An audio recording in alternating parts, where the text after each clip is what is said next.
Sparks of Faith by Emeritus Professor Khalil Akhtar Khavari, White Mountain Publications, Canada. The Handkerchief Wavers. This darksome world not only failed to welcome the new divine messenger Baha'u'llah, it subjected the glory of God to unceasing torment. Because he was the son of the prime minister, the vizier, his life was spared, and he did not join many of his fellow adherents to the faith of the blessed Bab in martyrdom. His was to be a living martyrdom.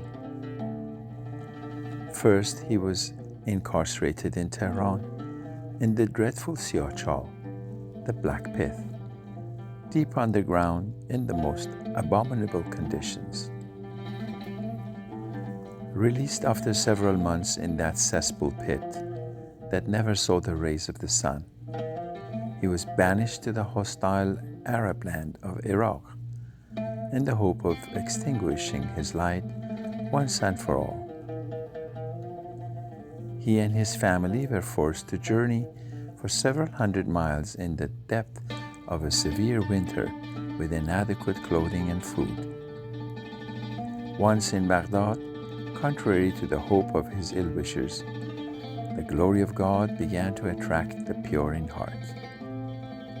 Over the next decade, those who were spiritually receptive flocked around him in greater and greater numbers. Alarmed by this failure to silence him permanently, the Iranian king was urged on by the fanatic Shia clergy and conspired with the Sultan of the Ottoman Empire. Together, they arranged for his further banishment from Baghdad to the city of Edirne in western Turkey. After several years, Baha'u'llah was finally sent to the foulest prison in the Ottoman Empire, in Akka, on the shore of the Mediterranean Sea, in what is now Israel. Baha'u'llah, together with his family and some of his followers, came to this prison city, the destination for the Sultan's most dangerous criminals and undesirables. Everything about this prison city was intended to make life miserable for the prisoners. The very basic necessities of life were unspeakably bad. Historians record its conditions as dreadful. Its air reportedly was so polluted, it was said that birds flying over Akka fell to their deaths just by inhaling the foul air.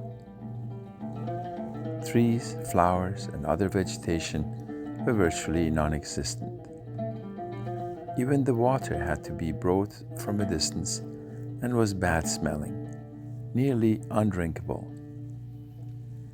It was for these horrific conditions that it served as the ultimate prison city for the vast Ottoman Empire, which once stretched from the Caspian Sea across North Africa to the Atlantic Ocean and from Budapest in the Balkans to the Sudan in Africa. Once again, the enemies of the faith of God failed utterly in their misguided and feeble efforts to extinguish his light. Believers in the faith of Baha'u'llah came from far-away lands, enduring great hardships, and even risking their lives to attain the presence of the prisoner. The friends had to resort to dangerous routes to reach Akka from Iran, some coming overland through hot deserts infested with bandits. Another way was to travel to the Persian Gulf. From there, they would take a sea passage eastward to India, and then another sea passage westward around the Arabian Peninsula and up the Red Sea to the Holy Land. A very long, arduous journey indeed. Sadly, even after successfully reaching Akka, these devoted believers of Baha'u'llah were not allowed to see him. The closest that they could come to the beloved of their hearts was to stand on some high ground far away from the prison walls and look towards the window of his cell, praying longingly with broken hearts and tearful eyes. And Baha'u'llah, who never lets down those who love him, would appear in the distant window, waving a white handkerchief, acknowledging their presence. The believers in turn would reciprocate by waving their handkerchiefs back to him. This was as close as these devoted believers, later known as the handkerchief wavers, could come to attaining the supreme object of their hearts. Haji Ibrahim, my maternal great-grandfather, the authors, was one of these fortunate early pilgrims to Akka. The Haji had learned of the new dispensation from his older brother, Haji Ali Akbar, who was among the very early believers of the faith of the primal point, the Blessed Bab. When Haji Ibrahim failed to attain the physical presence of Baha'u'llah during his first journey to Akka, he resolved to take the long, difficult journey back again to satisfy his heart's desire. He eventually succeeded in attaining the presence of the Blessed Beauty twice more, and was honored by him with the title of Khalil. Author's note: Abraham or Ibrahim is known as the friend of God, and Khalil is an Arabic term for friend.